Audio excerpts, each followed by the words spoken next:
মহাষ্টমীর দিন মেনে চলুন এই নিয়মগুলি, নইলে পিছু ছাড়বে না বিপদ। ভুলেও করবেন না এই কাজগুলি, ছাড়খাড় হয়ে যাবে সংসার।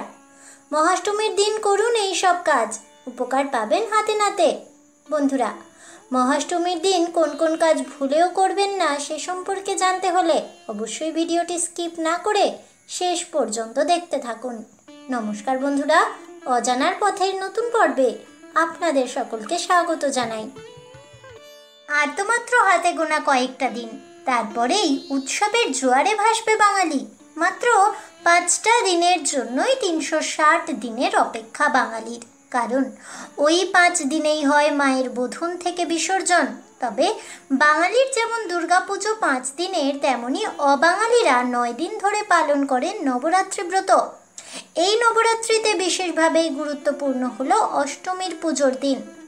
দুর্গা অষ্টমীর দিনেই মায়ের আসল পুজো শুরু হয়। পুষ্পাঞ্জলি, সন্ধি পুজোর মতো ধর্মীয় রীতিগুলি সংঘটিত হয় এই দিনেই। তবে মহাষ্টমীর পুজোর রয়েছে বিশেষ গুরুত্ব। জ্যোতিষশাস্ত্র থেকে চণ্ডীশাস্ত্র সব কিছুতেই মহাষ্টমী তিথির পুজোকেই দেবীর মহাপুজো বলেই বর্ণনা করা হয়েছে। সনাতন হিন্দু ধর্মাবলম্বী মানুষেরা এই দিনেই উপবাস করে স্নান সেরে নতুন জামা কাপড় পরে দেবীর কাছে অঞ্জলি দিয়ে থাকেন। তবে অনেক সময় জ্ঞাতসারে অথবা অজ্ঞাতসারে আমরা মহাষ্টমীর দিনে কিছু ভুল কাজ করে ফেলি। তবে এই ভুলের মাসুল বয়ে নিয়ে বেড়াতে হয় সারা জীবন। চলুন জেনে নেওয়া যাক মহাষ্টমীর দিন কোন কোন ভুলগুলি ভুলেও করা যাবে না। দুর্গা অষ্টমীর দিন কখনোই তুলসী গাছ অন্ধকার রাখবেন না। সবসময় তুলসী গাছের চারপাশে প্রদীপ জ্বালিয়ে রাখুন। দিনের বেলা থাকে সূর্যের আলো, তবে রাতের বেলা অবশ্যই তুলসী মঞ্চে প্রদীপ জ্বালিয়ে রাখতে হবে। এই দিনে তুলসী গাছের আশেপাশে অন্ধকার রাখলে ঘোর বিপদ নেমে আসতে পারে।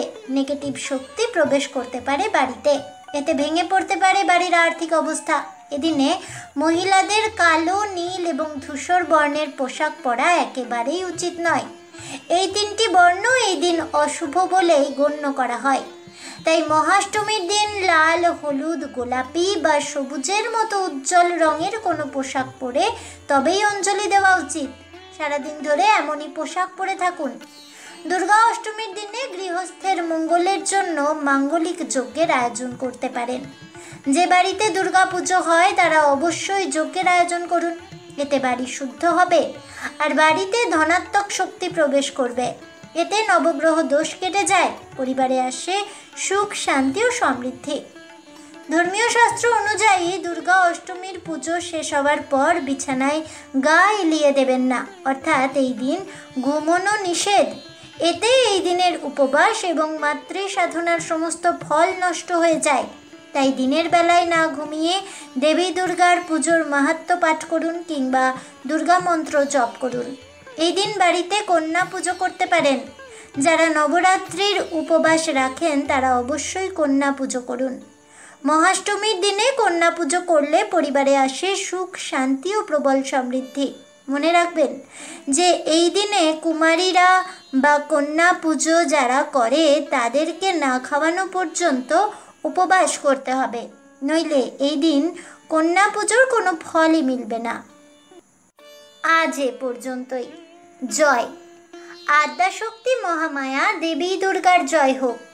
এই বলে আমার আজকের ভিডিওটি আমি এখানেই শেষ করছি।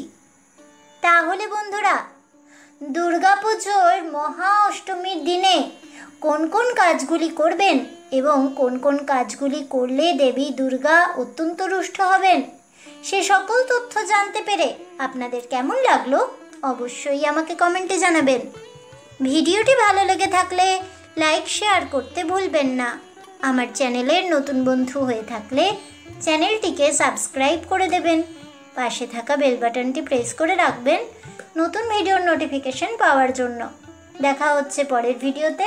ততক্ষণ সবাই ভালো থাকুন, সুস্থ থাকুন আর অবশ্যই সঙ্গে থাকুন আর দেখতে থাকুন অজানার পথে।